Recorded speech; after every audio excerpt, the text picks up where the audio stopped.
Hello everyone, this is ignited soul और आज हम एक नई पोएम करने जा रहे हैं जिसका नाम है ब्रेक ब्रेक ब्रेक। ये पोएम अल्फ्रेड लॉर्ड टेनिसन ने लिखी थी 1835 में और यह पोएम पहली बार पब्लिश हुई थी 1842 में।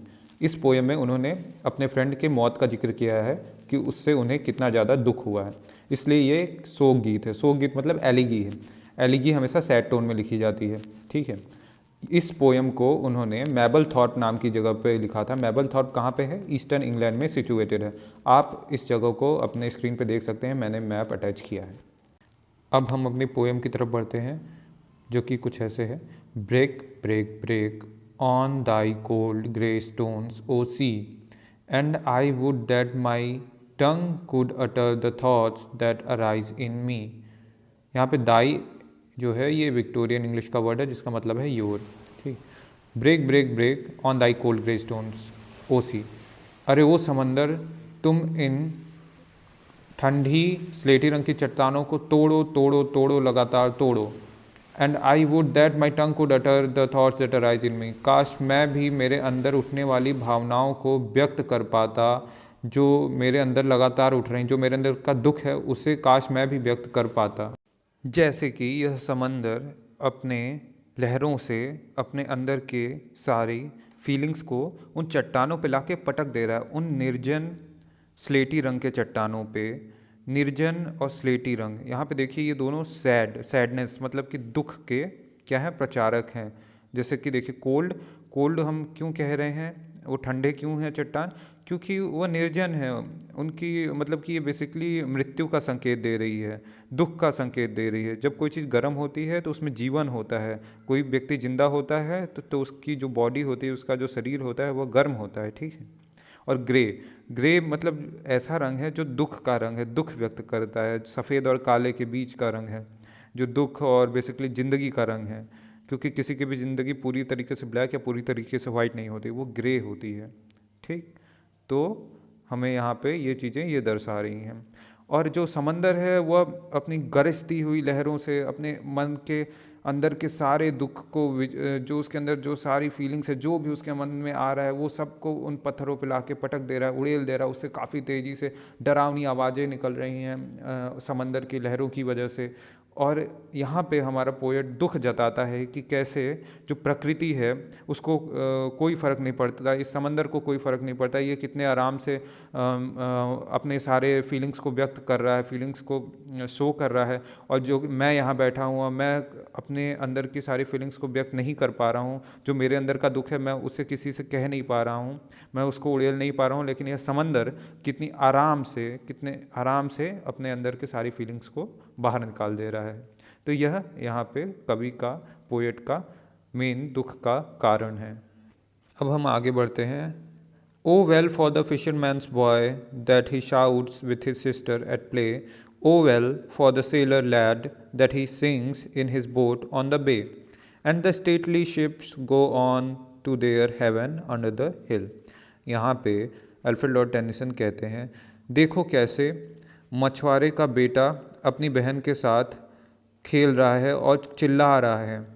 देखो कैसे नाविक का बेटा अपने बोट में, जो कि अपनी नाव में जो कि समंदर के किनारे खड़ी है, उसमें बैठ के गा रहा है। देखो कैसे स्टेटली शिप्स, स्टेटली शिप्स का क्या मतलब है, जो रॉयल शिप्स हैं मतलब कि शाही जहाज़ हैं, वो कैसे go on to their haven under the hill, कैसे वो अपने हेवन की तरफ बढ़ रही। हेवन का यहाँ से क्या तात्पर्य है, मतलब कि अपने बंदरगाहों की तरफ, मतलब एक सेफ़ प्लेस जहाँ पे रात में अगर ज्वार भाटा या टाइड आया तो उससे वो बच सकें, तो उधर की तरफ बढ़ रही। तो यहाँ पे बेसिकली जो हमारा पोएट है वो यह कहना चाह रहा है कि ये सब लोग खुश हैं। क्यों खुश है भाई? अब देखिए जो फिशरमैन का बेटा है, जो मछुआरे का बेटा है, वो कैसे कितना खिलखिला के चिल्लाते हुए वो बच्चे खेल रहे हैं, वो अपनी बहन के साथ बीच पे दौड़ रहा है, इधर उधर खेल रहा है, खूब घूम रहे हैं, वो अपने पूरे फीलिंग्स को व्यक्त कर रहे हैं। उनको कोई फ़र्क नहीं पड़ता कि पोएट के साथ क्या हो गया या आर्थर हेनरी हलाम की डेथ हो गई।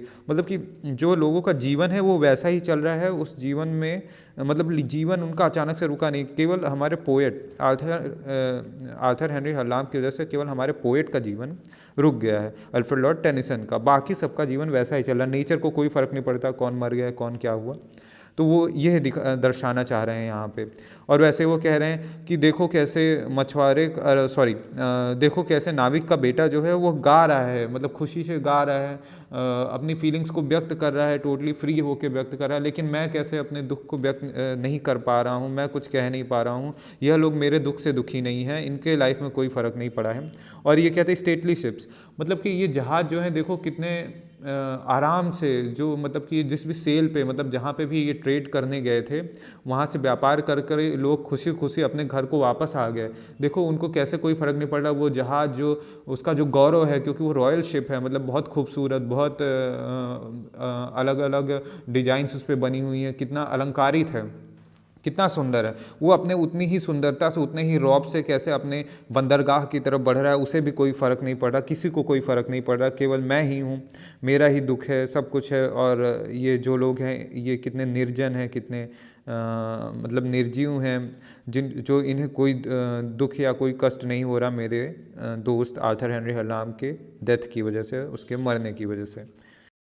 अब हमारे राइटर आगे लिखते हैं, but O for the touch of a vanished hand and the sound of a voice that is still, कि वह जो हाथ जो अब गायब हो गया है, वैनिस हो गया है, उसका जो टच है वह भी उसी के साथ चला गया है, क्योंकि जो आर्थर हेनरी हलाम है उनकी डेथ हो चुकी है। और and the sound of a voice that is still, और वह जो उनकी आवाज़ थी वो आवाज़ भी रुक गई है। यहाँ पे साउंड ऑफ वॉइस से ये भी मतलब है कि वो उसकी वजह से इनके जो लाइफ है वो काफ़ी सूना हो गया है, उसमें अब वो गर्माहट नहीं रहेगी, मतलब कि वो मज़ा नहीं रहेगा, क्योंकि उनका एक जिगरी दोस्त, उनका जिगरी दोस्त वो उसकी डेथ हो गई है। तो अब उनके लाइफ में काफ़ी सूनापन सा हो गया है, काफ़ी मतलब एकदम वो अकेलापन सा हो गया है, वो ऐसा कहने का कोशिश कर रहे हैं। फिर आगे वो कहते हैं, break break break at the foot of the crags O sea, but the tender grace of a day that is dead will never come back to me. अब वो कहते हैं कि तोड़ो तोड़ो तोड़ो ओ समंदर, at the foot of thy crags, इन चट्टानों के पाँव को भी तुम तोड़ो और इनको उखाड़ फेंको, अपने जो तुम्हारे अंदर जो फीलिंग्स हैं, जो तुम्हारे अंदर जो दुख है, उनको बाहर निकाल फेंको और उनसे इन चट्टानों को तोड़ दो। वो ऐसा कुछ कह रहे हैं। फिर वो कहते हैं, फिर वो दुखी हो जाते हैं कि लेकिन मैं क्या करूं, तुम तो ये सब कर सकते हो समंदर, लेकिन मैं क्या करूं। But the tender grace of a day that is dead will never come back to me, वह जो दिन गर्माहट से भरे वो दिन, टेंडर मतलब कि कोमल, ग्रेस मतलब खुशी, तो कोमल चीज़ हमें खुशी देते हैं। आप जब भी कोई फूल या वो कोमल चीज़ टच करते हैं तो आपको खुशी होती है। तो वही वो कह रहे हैं कि वो जो अच्छे दिन थे जो मेरे दोस्त के साथ थे, अब उन दिनों की भी मृत्यु हो गई है, और will never come back to me. यहाँ पे देखो वो भी बोले of a day that is dead, grace of a day that is dead, क्योंकि अब देखो शाम भी ढल रही है, इसीलिए तो स्टेटली शिप अपने हेवन को आ रही थी, बंदरगाह की तरफ आ रही थी, तो वही बोले कि अब शाम भी ढल रही है, इसमें वो शाम को भी दर्शा रहे हैं। देखो तो वो कह रहे हैं कि वो अब दिन की मृत्यु हो चुकी है और वह दिन अब कभी वापस नहीं आएंगे मेरे पास। इसी के साथ मैं इस वीडियो का द एंड करता हूँ।